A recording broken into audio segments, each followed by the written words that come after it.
বহরমপুরে আজ বিজেপির নেতৃত্বে জেলাশাসক অফিস অভিযানে উত্তেজনার পারদ চড়ল। শহর জুড়ে দেখা দিল ধুন্ধুমার পরিস্থিতি। সোমবার বহরমপুর জেলা বিজেপির কার্যালয় থেকে একটি মিছিলের আয়োজন করা হয়, যা পরবর্তীতে টেক্সটাইল কলেজ মোড়ে পৌঁছে অবস্থান বিক্ষোভে রূপান্তরিত হয়। ডিএম অফিসে ডেপুটেশন দেওয়ার জন্য মিছিলে উপস্থিত ছিলেন বিজেপির প্রাক্তন রাজ্য সভাপতি দিলীপ ঘোষ এবং জেলা সভাপতি শাখারব সরকার।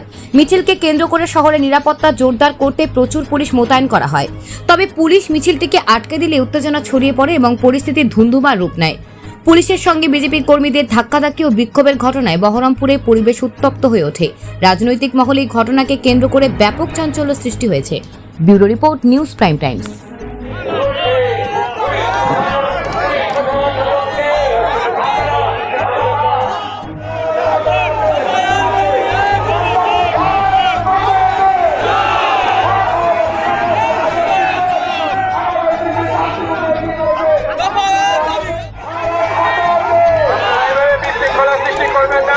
আপনারা শান্তিপূর্ণভাবে থাকুন।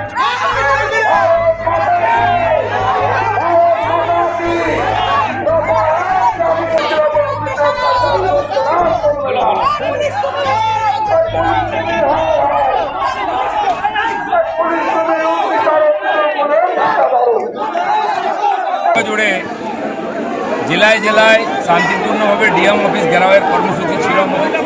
বহরমপুরেতেও ছিল, এখানে হাজারখানেক কর্মীকে নিয়ে আমরা এসেছিলাম।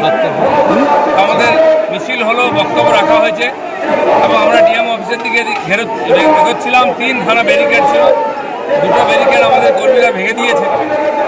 তারপরে এখানে যে ব্যারিকেড ছিল সেটাও ভাঙার চেষ্টা হয়েছিল, কিন্তু আমরা অশান্তি চাই না।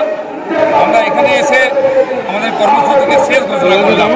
শান্তিপূর্ণভাবে আজকে যে অবস্থান ছিল এবং ধর্না ডিএম অফিস আমরা পৌঁছাইনি, কিন্তু পুলিশের ব্যারিকেডকে মেনে নিয়ে আমরা এটাকে ডিএম অফিস বলে আমাদের জেলা প্রেসিডেন্ট আজকে এখানকার কর্মসূচিকে শেষ ঘোষণা।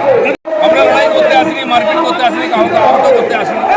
এটা একটা মেসেজ দেওয়া ছিল যে বিজেপি সারা পশ্চিমবঙ্গব্যাপী এই ঘটনার বিরোধিতা করছে, মমতা ব্যানার্জির পদত্যাগ দাবি করছে। দাদা, বিভিন্ন জায়গাতে দেখা যাচ্ছে যে এই বিজেপির অভিযান, সেখানে কোথাও কাঁদানে গ্যাসে সেল ফাটানো হয়েছে, কোথাও জল কামান দেওয়া মারা হয়েছে, কি কোচবিহারে হয়েছে। এখানকার পুলিশ যাবে, এটুকু যে পুলিশ হাত জোর করে বলেছে যে আপনাদের কার্যসূচি হয়ে গেছে, আপনারা বন্ধ করুন। আমরাও চাই না কোনো ক্ষয়ক্ষতি হোক। দাদা, বীরভূমের বিজেপি তৃণমূলের বিধায়ক রয়েছে, যারা প্রতিবাদ করছে তাদের জিতছে, জেলে গেলে মুক্তি হয়ে যাবে।